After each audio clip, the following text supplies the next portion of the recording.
இன்று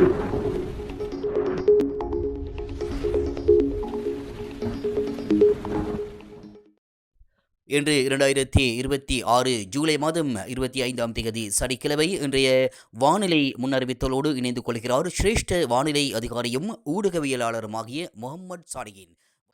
கிழக்கு மாகாணத்திலும் அத்துடன் கிளிநொச்சி, முல்லைத்தீவு, வவுனியா, பொலனறுவை மற்றும் மொனராகலை மாவட்டங்களிலும் இன்று பகல் வேளையில் மனித உடலினால் அதிகரித்த வெப்பநிலையை உணரக்கூடியதாக இருக்கும்.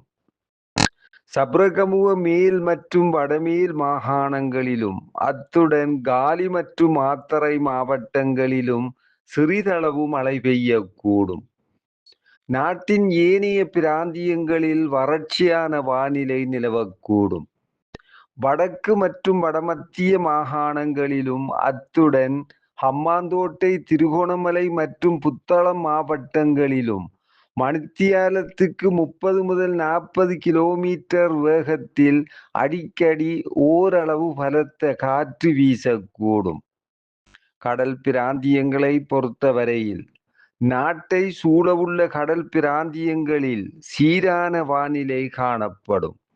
கடல் பிராந்தியங்களில் மணித்தியாலத்துக்கு 30 முதல் 40 கிலோமீட்டர் வேகத்தில் தென்மேற்கு திசையிலிருந்து காற்று வீசும். புத்தளம் தொடக்கம் மன்னாரூடாக காங்கேசன்துறை வரையான அத்துடன் ஹம்பாந்தோட்டை தொடக்கம் பொத்துவில் வரையான கடல் பிராந்தியங்களில் மணித்தியாலத்துக்கு 50 கிலோமீட்டரிலும் கூடிய வேகத்தில் அடிக்கடி காற்று அதிகரித்து வீசக்கூடும். இவ்வாறான சந்தர்ப்பங்களில் இக்கடல் பிராந்தியங்கள் ஓரளவு கொந்தளிப்பாக காணப்படும்.